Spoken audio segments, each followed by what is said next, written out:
get started. I am not going to be as dynamic today, so if you can't hear me in the back, probably you can. I don't think it really does much for my voice.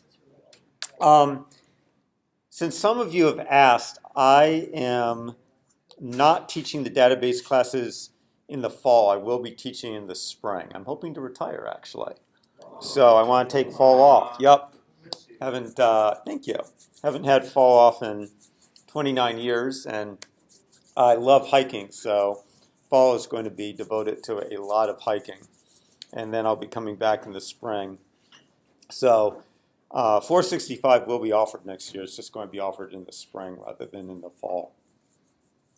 Okay, so I hope to have the exams graded by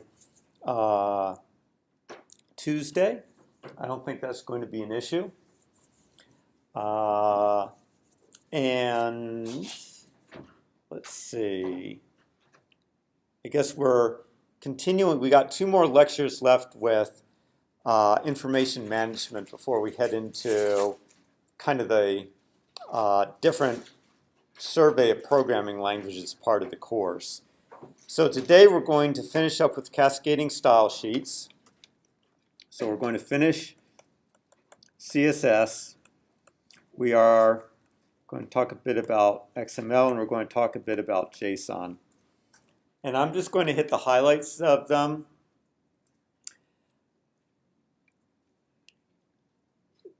Let's see. You're not going to be a pro by any means when you get through with this stuff. So, but at least you'll have a high-level understanding of how to use CSS, kind of how you structure information for XML, how you write a simple XML document, and for JSON it's the same thing. JSON essentially was developed because XML was too complicated. Okay, so we'll talk about that as well.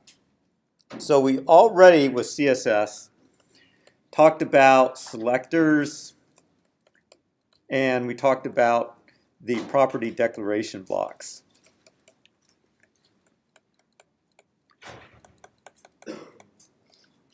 We did not talk about what gives them their name, which is the cascade, which is also often called inheritance and should not be confused with the inheritance that you associate with object-oriented programming. So the idea with the cascade is, let's say you have this kind of layout for an HTML document. So an HTML document actually can be parsed as a tree.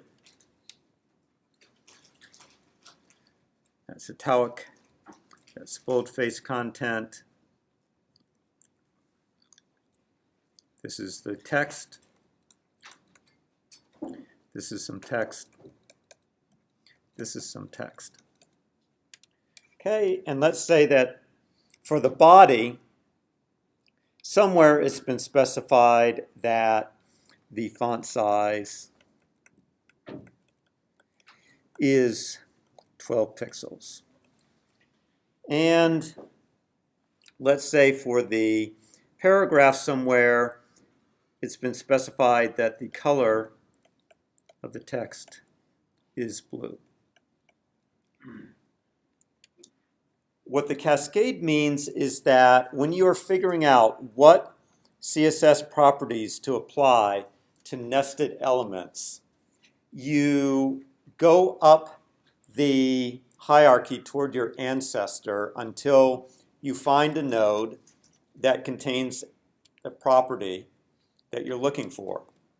So in this case, the text for the italic and bold would be colored in blue because we haven't specified what the color of the text should be for italics. So we go up to a paragraph. We see that its color is blue, and so the text will be blue.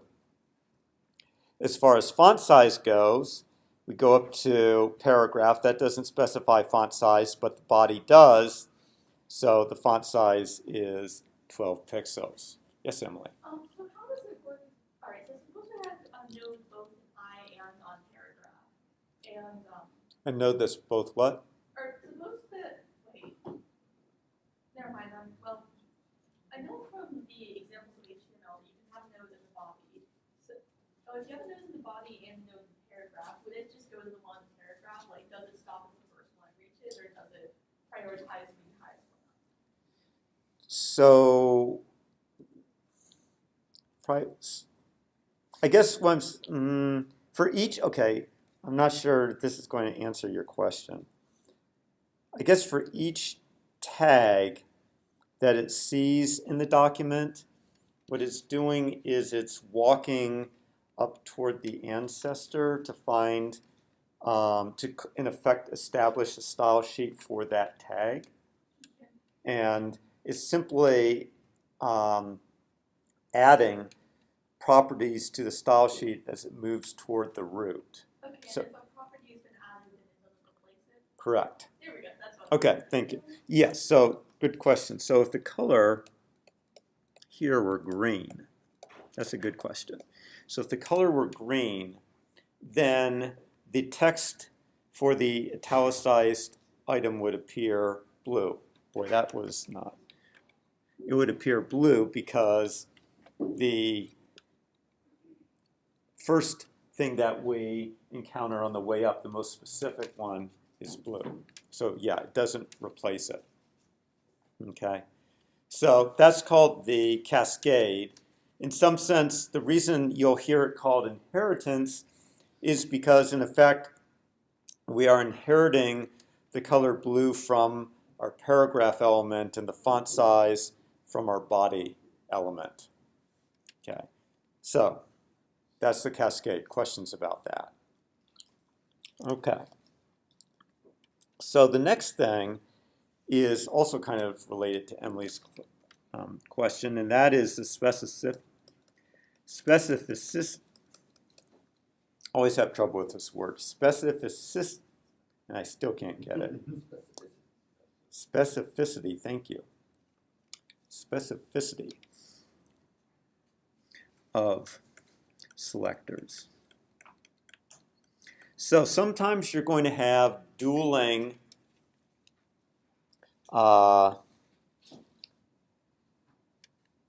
property or values for properties. Here it could either be color blue or color green, but in other cases there are some things that can happen as well. So let's say that what we had was a paragraph and we said ID equals BVZ, and we have class equals first.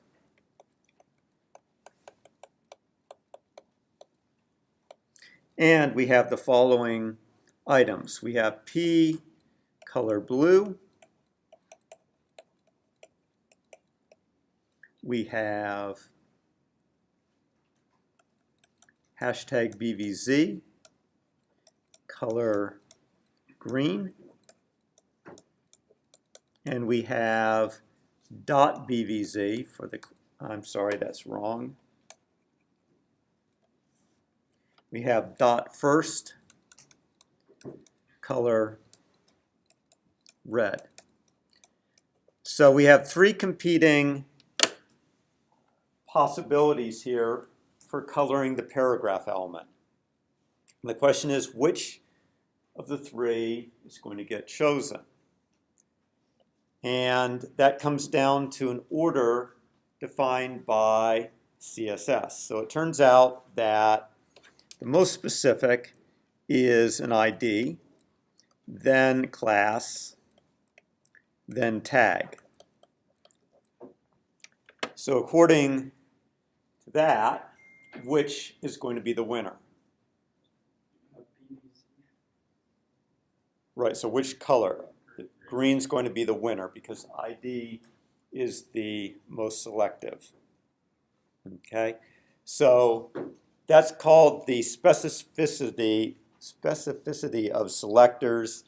And when you have conflicts between the values for properties, that's the order they are resolved in. So you've seen one conflict resolution mechanism in the cascade where you select the most closely nested node to provide a value for a property when there's a conflict. Here, there's actually not an issue with the cascade. It's that there's three different selectors that all could apply. Okay. Now, in addition to that, you can sometimes get, remember there's three ways you can specify styles. One is via the style. So we're still in effect, specificity.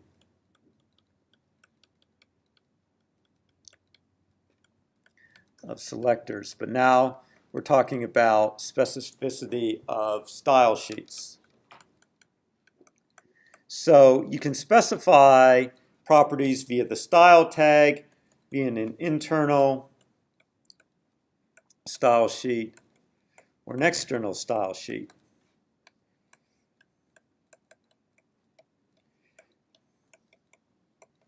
So if you had P style equals color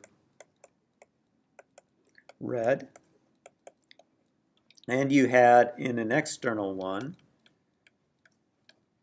P color blue, and you had in an internal one P color green.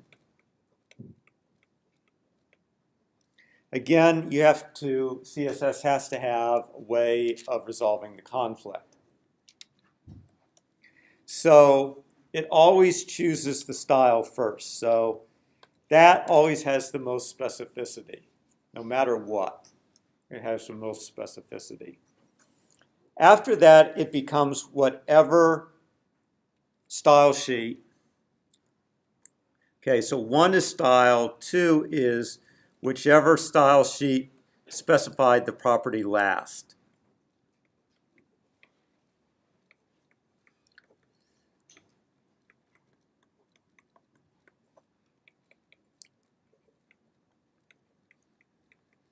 So typically, you include your external style sheets first. So in the head, you would typically have links to your external style sheets first, and then you would have your internal stuff. So typically, it's going to be the case that whatever gets specified by the internal style sheets will be selected. But if you happen to reverse the order and you put the external style sheets last, then they would win. So in this example here, if the internal one came after the external one, green would be chosen for the paragraph, provided, of course, that the style attribute was missing. So if we just had P like that, without that attribute, then the internal one would be chosen if it was last. Okay? So that is specificity. Okay. Next thing is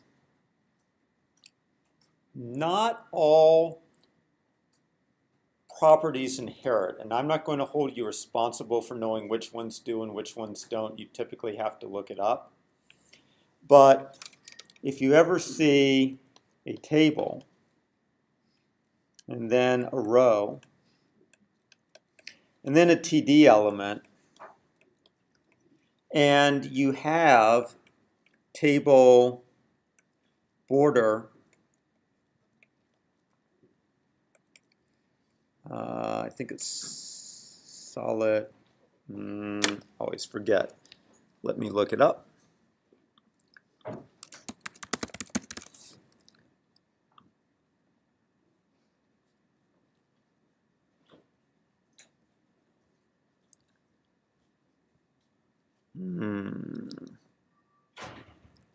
How is it that I can't get it the one time? There we go. Okay, 5 pixels solid red. Okay, so I have border 5 pixels solid, and I say black. And when it draws, you would expect it to look like this because the cells should inherit the border. But in fact, what you would see is this, where only the borders are around the table. And that's because borders don't inherit. Okay, again, I'm not going to have you be responsible for which properties inherit and which don't, but borders are one that don't. What do you recommend you have the worst visual sign matchable and get every cell in the border? Yeah. Cool. By basically giving each cell its own ID, and then you could give each ID a different border, and it would look really hallucinogenic. Okay.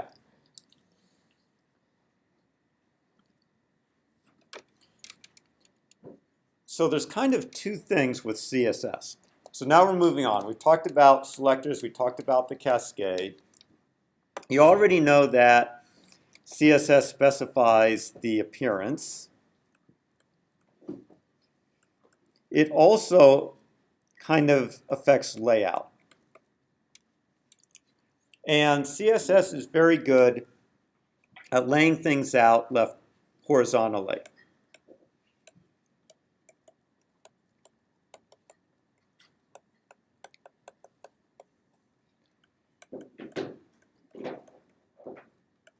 It is not so good at laying them out vertically.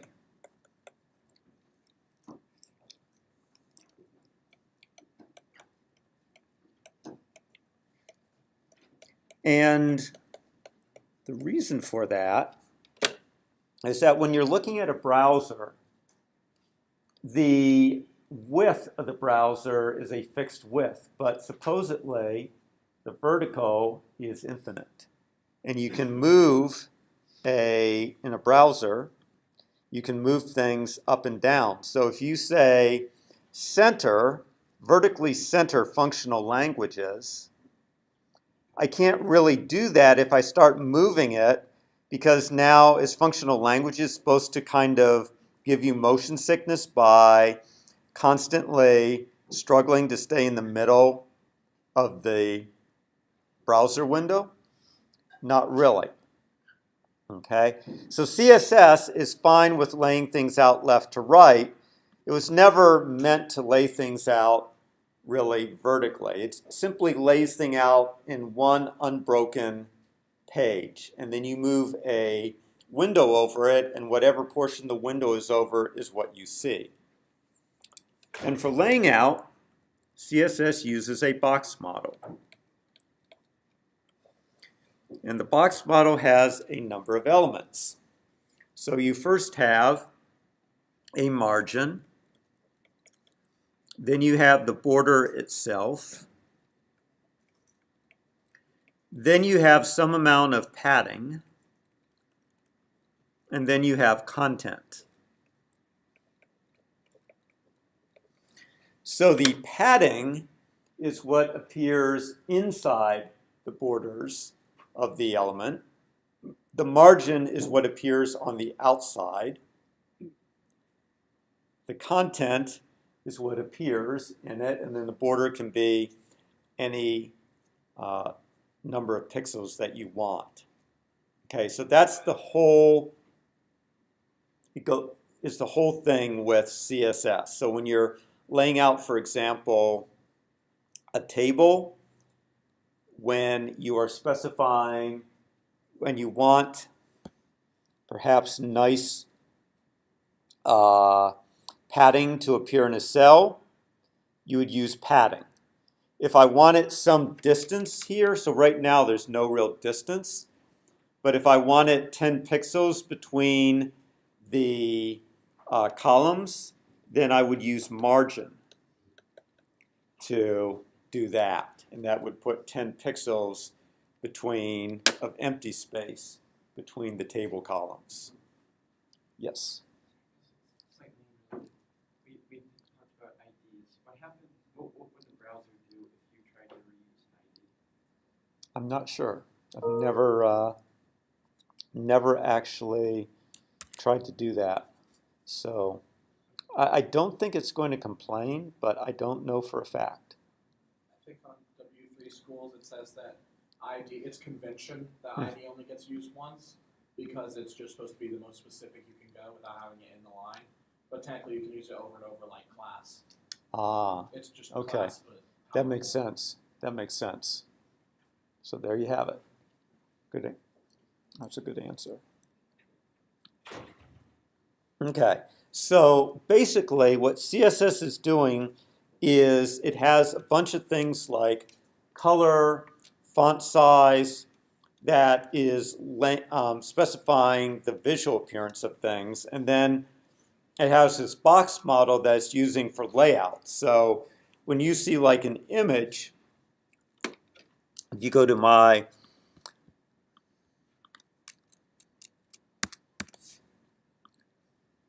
that's not it. That's not it either. Okay, so here I'm laying out my name across the top. Then I'm using that box layout model to put my image on the left and certain information about myself on the right. And then you can see after that stuff just comes about with teaching and everything else. And you basically use CSS has a few commands that you can use to control where elements get placed. So look at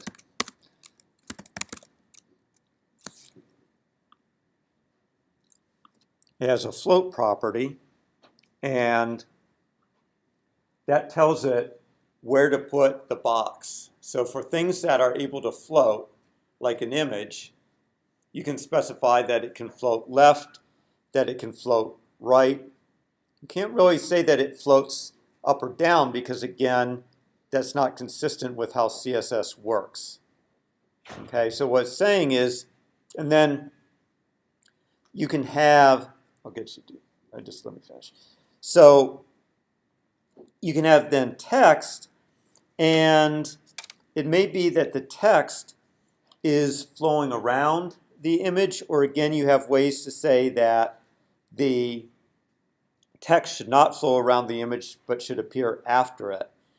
But if it's flowing around the image, then this float says, okay, the image will be forced to the right side of the page, the text will be on the left side of the page.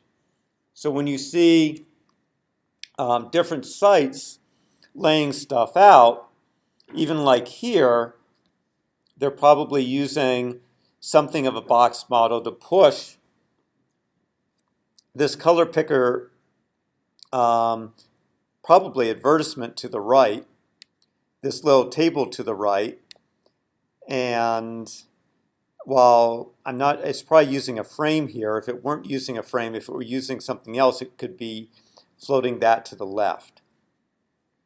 So kind of to summarize, when you're laying out the tag elements, every tag is ultimately treated as a box. So you have boxes nested within boxes. And you're able to specify different commands to specify how things float or line up, if things are centered, if things are left aligned, right aligned, so on and so forth. Again, I'm not going to hold you responsible for that. What I am going to hold you responsible for is knowing that CSS controls appearance and layout. It's good at laying things out horizontally, not vertically. And it's using a box model for it. So you should know the 4 elements of the box model. Emily, and then I'll get you, Devin. Regarding the box model, would it be possible to simulate laying things out vertically by having several boxes stacked next to each other? Be possible to simulate what? Vertical layout by like having one box and another box. One on top. Yes, you can do that. Yes. So what it, well, that didn't work well. So it's still, it's laying things out vertically, kind of flowing. Okay, so it's definitely possible to stack things on top of each other, but what you can't do is say, okay, center this box in the middle, vertically in the middle of the screen. There's just no way to do that. Okay. Pardon?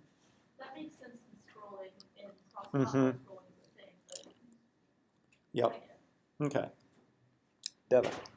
I looked it up, and what I was thinking of, ID can be duplicated in CSS, but Mm-hmm. the second you introduce JavaScript, if you have more than one ID, Mm-hmm.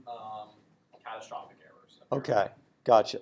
So what Devin is saying is it's okay from a CSS perspective to have duplicate ID elements. From a JavaScript perspective, which we're not talking about in this course, it's devastating. It will lead to catastrophic errors because it no longer can figure out where to pinpoint an element in the HTML tray. Okay, so we're pretty much, that's just a high-level overview of CSS. Like I said, you're not really experts at it, but hopefully you have a good high-level idea of how it operates. Okay? So what we're going to move to next is XML. It stands for Extensible Markup Language.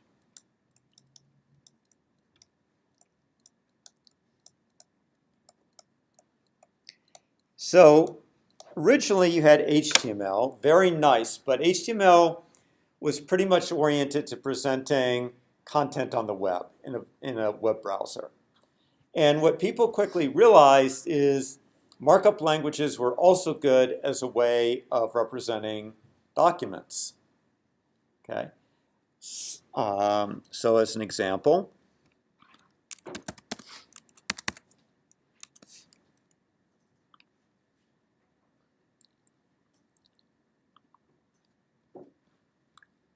here's a very simple one. Elements of a note. So to, from Jenny, heading, reminder, body, don't forget me this weekend. So now you just are storing something. This isn't necessarily meant to be in a web browser. This might actually be meant to be input to an emailer, and the emailer will then generate an appropriate message body and send it out. Okay? Or maybe you'll produce a very nice piece of stationery and send it out. So very quickly, this XML was developed, and people started using it to store semi-structured data.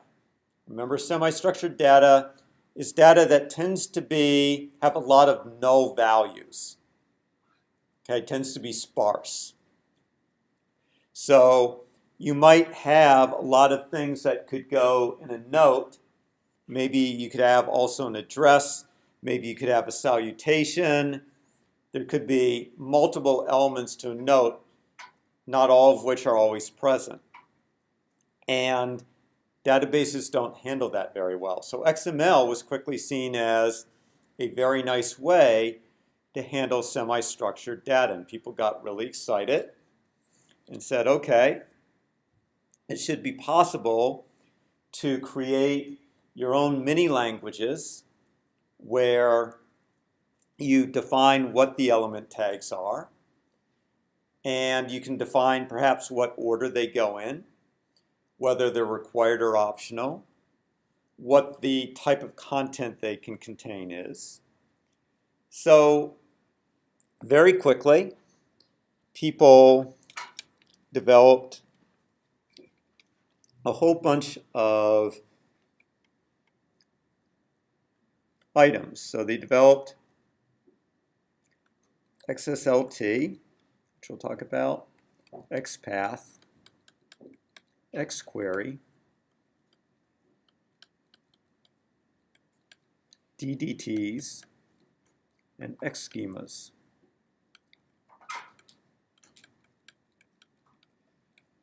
Okay. XSLT is a way to translate an XML document into printed content.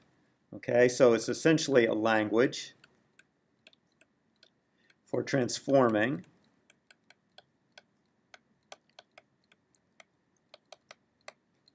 an XML document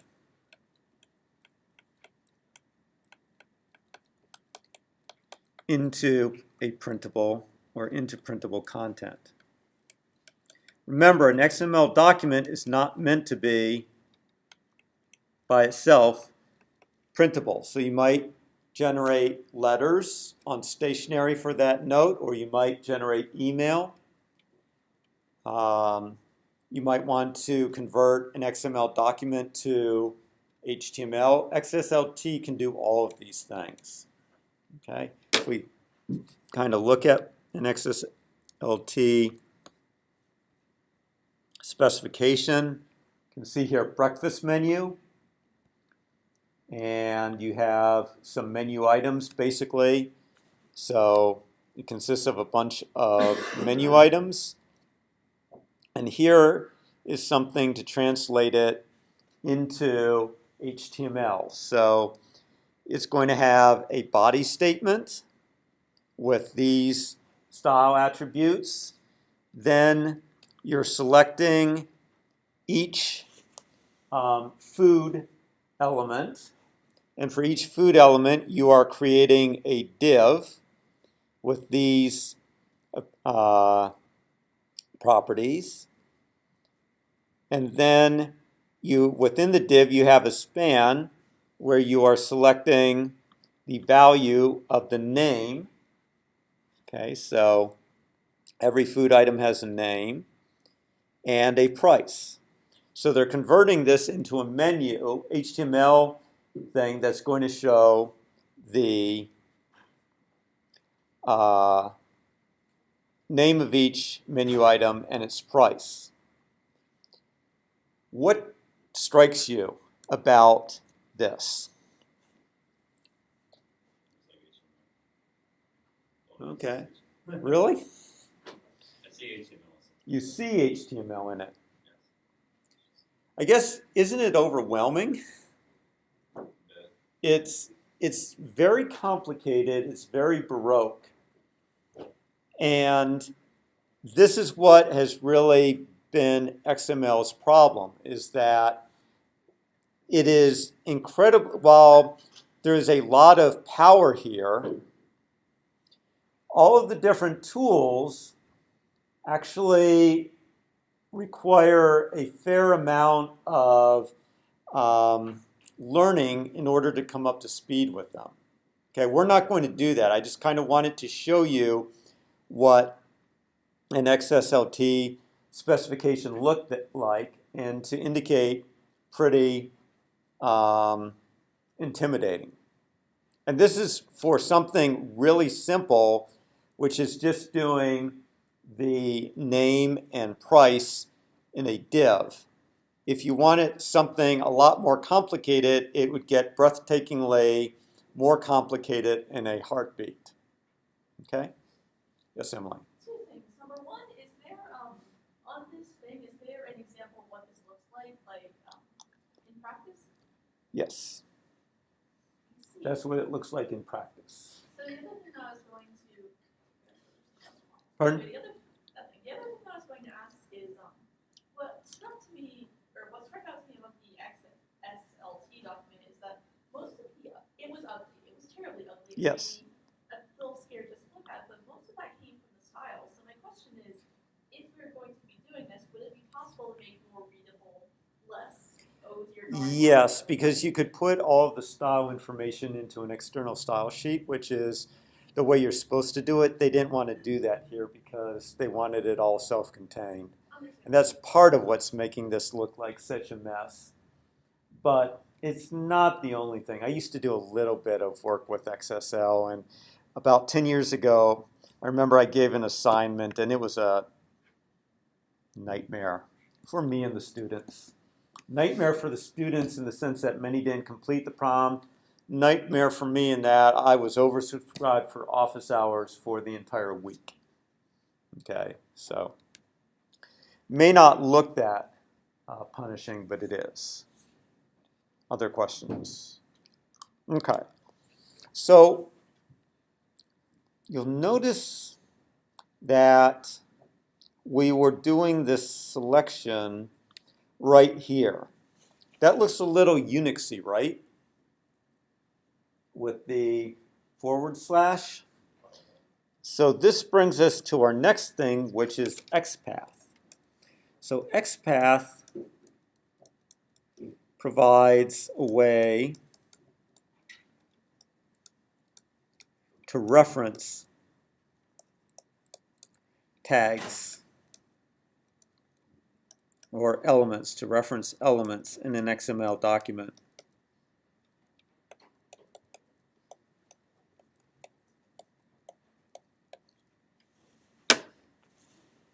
And the way you do it is with that each slash is just like a directory. Okay, because an XML document like HTML can be parsed into a tree. And then Unix has a directory structure. So I think what they figured is we'll just use Unix-like things, and in order to go down the tree, each / is a delimiter. Okay? So if we look at XPath,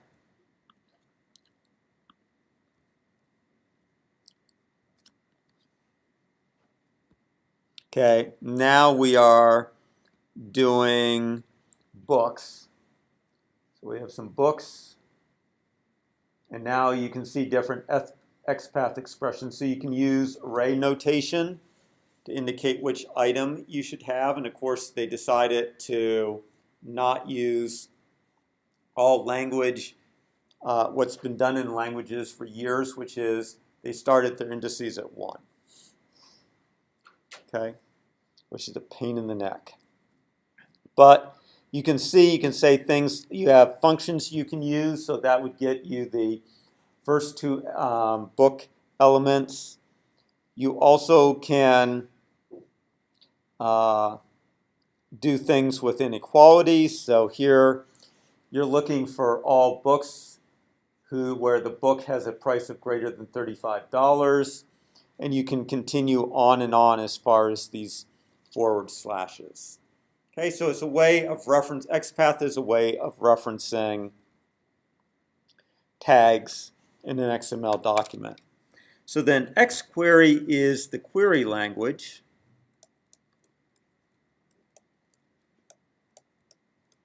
For XML documents. Remember that XML documents were being used as a replacement for databases, because databases were too structured. So you have to have a way to query the XML document. So it's going to be using XPath in order to make these queries. Okay, so here's an example XQuery for X in doc. So what it's doing is it's loading in this XML file, parsing it, then saying go to bookstore and then book elements. So for each essentially book where the price of the book is greater than $30, we're going to order by the title, and then we return it. So you're going to get a sorted list of books in alphabetical order that costs more than $30. Again, I'm not going to hold you responsible for the syntax. I'm just trying to show you there's a lot of tools that XML has associated with it that allows an XML document to be manipulated by a program. Okay. Remember when this came out, there was a lot of discussion that medical records might be kept in this XML format. I have not kept current with that, so I'm not sure how medical records are maintained. I just know that there had been some discussion about it. Okay, now the final things were that you might like to be able to specify what are the allowable elements and how they're sequenced and whether they're required or optional. So the DDT and X schema were two ways to specify legit or valid element types.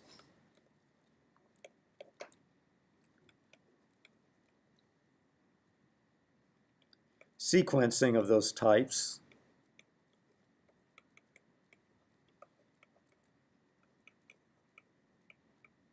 And whether they're required or optional. So in particular, this is what DDTs did. And as a result, they are not particularly complicated to look at. Here's a very simple one for the note we saw earlier. So you can see essentially it's saying that the allowable types for sub-elements for a note are to, from, heading, and body, and they must be in this order. And then it's saying that it is parsable character data for each of those for tags. So it's very simple, but what it doesn't allow you to do is specify the type of data. So here, to, from, heading, and body might all be text, but sometimes you want things to be dates or numbers. And DDTs were too simple for that. They're also not an XML document themselves. They're simply a doc type, just like, remember, HTML is a doc type. So those were two disadvantages of XML DDT, that you can't specify for DDT no types, and the DDT file is not XML. So they developed X schema, and X schema is XML and allows for type declarations.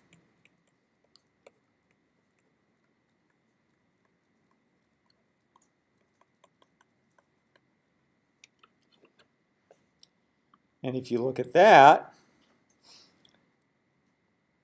same thing, but it's a lot more complicated looking. Now you have, before, it was just note, and then you had to, from, heading, body. Now note is a complex type that is a sequence of these four elements. But at least you can specify their types now. There's a whole bunch of types, predefined types, provided by X schema. So X schema itself is an XML file, and with either a DDT or a schema, you can validate an XML document against it. There are tools that will, like a compiler, that will take the XML document and the file and will indicate whether the file matches the specifications. So you often see the term XML validator, okay, and it takes either a DDT or schema and ensures that the XML document meets the requirements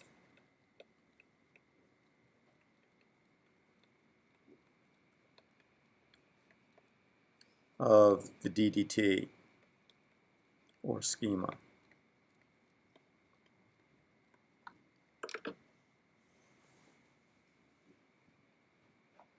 Now, the other thing I forgot to say, just like XSLT, schemas are very baroque. They take a lot of space to accomplish very little. So again, while XML is very powerful, has all these tools associated with it, the idea is very nice, but I think it quickly got bogged down because the tools it provided were just very complicated. Okay? Now, before I forget, there are a few things about any XML document that are important.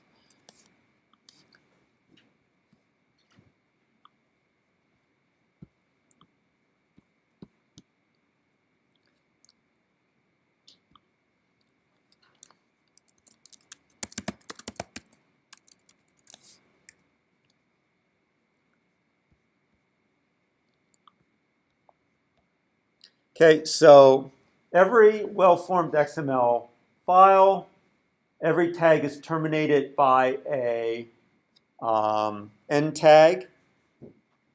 The tags are properly nested. This is important for your homework assignment. There's a single top-level root node. So when you saw the W3 schools, XML,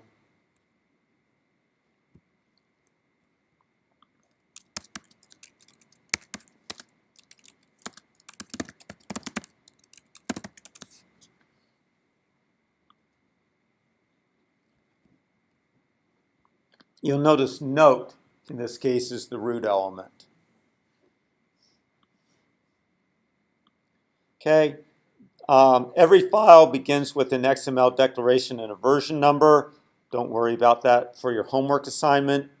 Do worry about the single top-level root element for your homework assignment. Attribute values are enclosed in quotes. So XML tags can have attributes just like in HTML, and the tags are case sensitive. Okay. Now, the last thing I wanted to talk about with XML is how to structure your data. Okay, so you often have a choice of, well, let me put it down.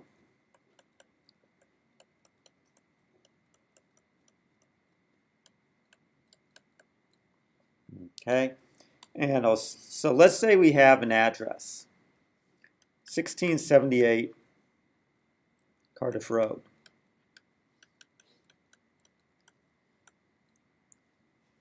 How should I store that address?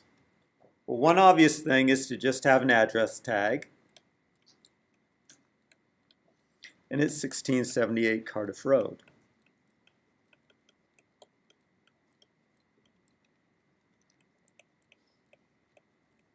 Can anyone see why that could be an issue? Yes, Don. If you wanted to break it down, if the road had any more than one name in it, it could get hard. So if the name, very good. So if the road had more than one name, it could get hard to start.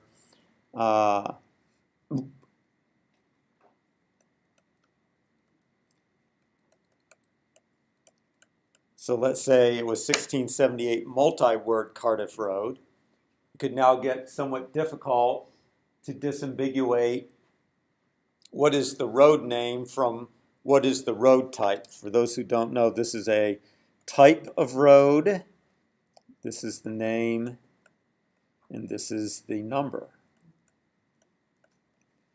Well, let's say that we know that we are a political campaign and that the district ends at 2000 Cardiff Road. So 0 to 2000 Cardiff Road contains constituents, but 2000 onward, they're in a different district. Can I easily query that to find all people who are between 0 and 2000 Cardiff Road? Not easily, no. So generally, you want to make your tags as fine-grained as possible. I would argue that it's much better to do it like this.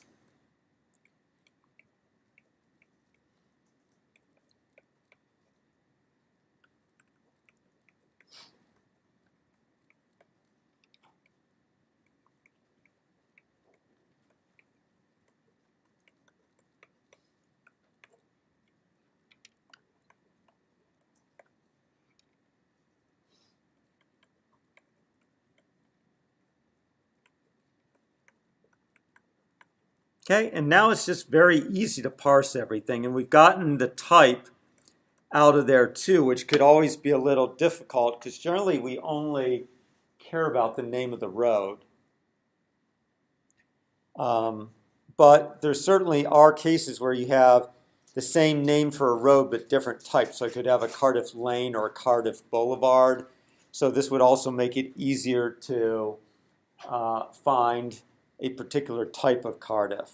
So generally, when I say how to structure data, try to make your tags as fine-grained as possible.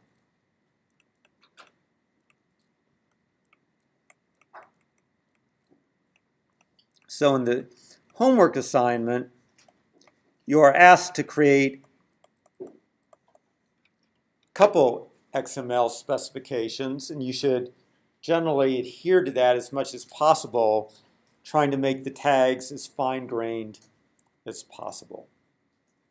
Okay? Questions about that? So when XML was developed, so now we're going to move on to JSON. Why did JSON essentially get developed? So one of the neat things about XML that was quickly realized was that you could use it as a way of transmitting information to and from a server, from a client.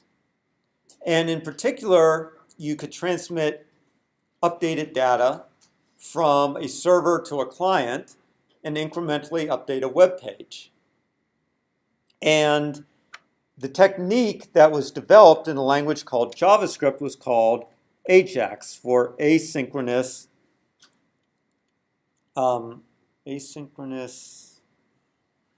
JavaScript something XML. At any rate, this stood for XML. And the idea was that the server transmitted XML, server transmitted information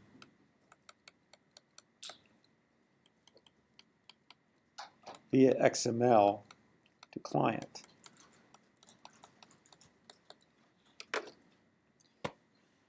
Very quickly, what became apparent was XML was just bulky, hard to work with.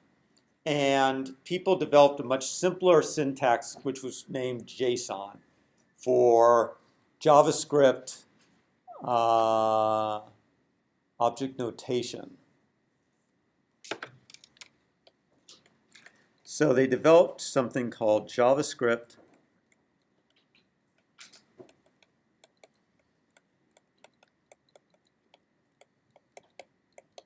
okay, and is a much lighter weight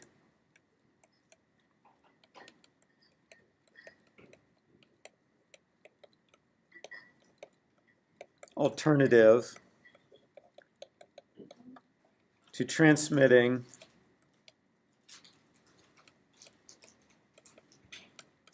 information from a server.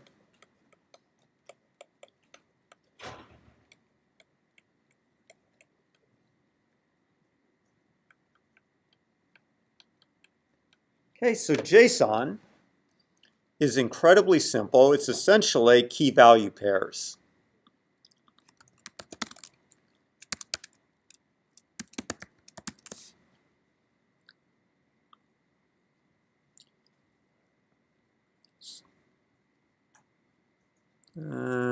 come on. I want to show you a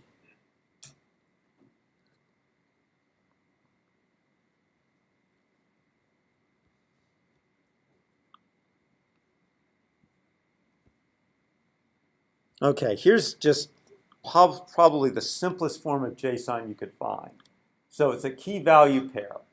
Name, key, value. And they made it very simple. So a key can be a string, it can be a number, it can be a Boolean. Probably wouldn't want it to be a Boolean. A value can be a string, a number, a JSON object, meaning it can be recursive, an array, a Boolean, or null. That's it. Those are the data types. You can't store dates, you can't store functions, you can't store other stuff. So there's restrictions. But its simplicity is alluring. Okay? Essentially, what you can do is easily unpack a JSON string into a hash table because they're key value pairs. The whole point of JSON is that the strings are easily parsed into hash tables. And the way you access the values is by specifying the keys. Okay? And you can have a sub-object that is of course they're not doing it here for me. There we go. So here we have a sub-object called cars owned by John. This is horrible because you wouldn't want to really do this. You'd want to store it as an array, but it shows you that you can have nested objects. And you can store, so even they concede, this is a better way to do it. So the arrays are shown with square brackets. The objects are shown with curly braces. And anything that is a string has to have quotes around it. So JSON is lighter weight because, so it's similar to XML when there's this comparison. And so both XML are self-describing, they're hierarchical, they can be parsed, and they can be used as part of what's called Ajax. But JSON is much lighter weight. It doesn't have the closing tags. It doesn't have all the machinery that XML has. So the strings that get transmitted are much more compact in JSON than they are in XML. As a result, JSON has become very popular, and I said a much lighter weight alternative for transmitting information. People said, hey, let's go further. Why don't we use it to store documents?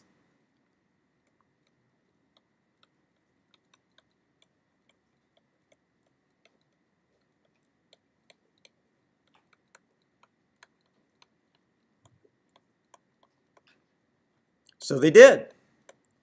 And that's where you often, what NoSQL databases. So NoSQL databases typically use JSON. Or for storing, they don't need to store things in human readable form, so they may use binary JSON instead, which is BSON.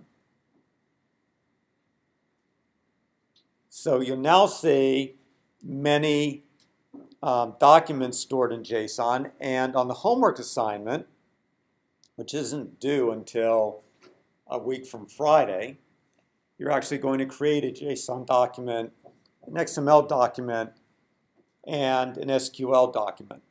You're thinking, wait a minute, we haven't covered SQL yet. You're right. So we're going to cover SQL on Tuesday, and we'll also cover NoSQL databases on Tuesday. So what I've given you here is a very high-level overview of CSS, which we're using to present and lay out HTML. High-level overview of XML, which was developed as an alternate way to store semi-structured data. And then JSON, which is essentially an evolution of XML that is simpler and lighter weight. Now, if you go and read the Wikipedia description,